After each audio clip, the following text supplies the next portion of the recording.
ये है talks news network और आप देख रहे हैं पॉलिटॉक्स, राजनीति का कच्चा चिट्ठा। केंद्रीय गृह मंत्री अमित शाह का पहला कश्मीर दौरा पूरा हो गया है।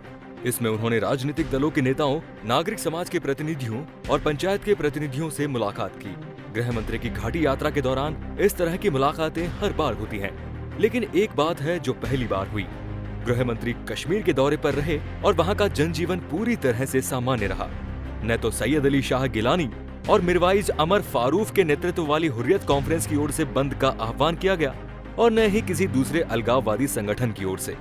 3 दशक में पहली बार ऐसा हुआ है जब अलगाववादियों ने घाटी में गृह मंत्री की यात्रा के दौरान बंद नहीं बुलाया। बंद तो दूर, किसी अलगाववादी नेता ने अमित शाह के दौरे के खिलाफ कोई बयान तक नहीं दिया। अलगाववादियों के रुख में आए इस बदलाव को राजनीति के जानकार अमित शाह के गृह मंत्री बनने का असर मान रहे हैं। कहा जा रहा है कि शाह की जिस तरह की सख्त छवि है, उसे देखते हुए अलगाववादी उनसे कोई अदावत मोल लेना नहीं चाहते। यदि वाकई में ऐसा है तो घाटी के हालात पर इसका दूरगामी असर देखने को मिल सकता है। जिस समय मोदी के मंत्रिमंडल में अमित शाह को गृह मंत्री का जिम्मा दिया गया, उस समय ही ये कयास लगाया गया था कि कुछ महत्वपूर्ण लक्ष्यों को भेदने के लिए उन्हें ये जिम्मेदारी दी गई है। इन लक्ष्यों में धारा 370 और 35A शीर्ष पर हैं। अमित शाह चुनाव प्रचार के दौरान स्वयं भी कहते रहे हैं कि बीजेपी सरकार दोबारा आई तो कश्मीर में धारा 370 और 35A को खत्म करेगी। हालांकि गृह मंत्री बनने के बाद अभी तक शाह ने इन दोनों मुद्दों पर चुप्पी साध रही है, लेकिन सूत्रों के अनुसार इस दिशा में आगे बढ़ने के लिए एक्शन प्लान तैयार किया जा रहा है। सूत्रों के मुताबिक अमित शाह का पहला टारगेट 35A है। आपको बता दें कि 35A की वैधता के बारे में सुप्रीम कोर्ट में सुनवाई चल रही है। 35A जम्मू कश्मीर की विधानसभा को यह अधिकार देता है कि वह स्थायी नागरिक की परिभाषा तय कर सके। दरअसल संविधान के अनुच्छेद 35A को 14 मई 1954 में राष्ट्रपति के आदेश से संविधान में जगह मिली थी। संविधान सभा से लेकर संसद की किसी भी कार्यवाही में कभी अनुच्छेद 35A को संविधान का हिस्सा बनाने के संदर्भ में किसी संविधान संशोधन या बिल लाने का जिक्र नहीं मिलता है।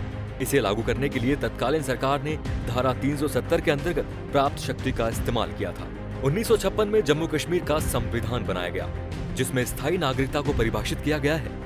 इसके अनुसार स्थायी नागरिक वो व्यक्ति है जो 14 मई 1954 को राज्य का नागरिक रहा हो या फिर उससे पहले के 10 वर्षों से राज्य में रह रहा हो, साथ ही उसने वहां संपत्ति हासिल की हो। 35A को हटाने के लिए बीजेपी पहली दलील यह देती है कि इसे संसद के जरिए लागू नहीं किया गया। पार्टी की दूसरी दलील यह है कि देश के विभाजन के वक्त बड़ी तादाद में पाकिस्तान से शरणार्थी भारत आए। इनमें लाखों की तादाद में शरणार्थी जम्मू कश्मीर में रह रहे हैं। 35A की वजह से ये लोग स्थायी निवास के लाभ से वंचित हैं। यदि कोर्ट इसे खारिज कर देता है तो अमित शाह की राह आसान हो जाएगी।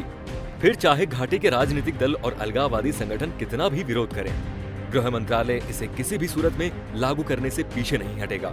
वहीं सुप्रीम कोर्ट 35A को जायज ठहरा देता है तो केंद्र सरकार इसे अध्यादेश के जरिए निरस्त कर सकती है। वैसे यह इतना आसान नहीं है, क्योंकि स्थानीय राजनीतिक दलों और अलगाववादियों की पूरी राजनीति इसी पर टिकी हुई है। ये देखना रोचक होगा कि इस स्थिति से अमित शाह कैसे निपटते हैं। यदि उन्होंने 35A को शांति से दफन कर दिया तो उनके लिए धारा 370 की ओर कदम बढ़ाना आसान हो जाएगा। अवधेश अखोदिया, पॉलिटॉक्स न्यूज, जयपुर। ये है टॉक्स न्यूज नेटवर्क और आप देख रहे हैं पॉलिटॉक्स, राजनीति का कच्चा चिट्ठा।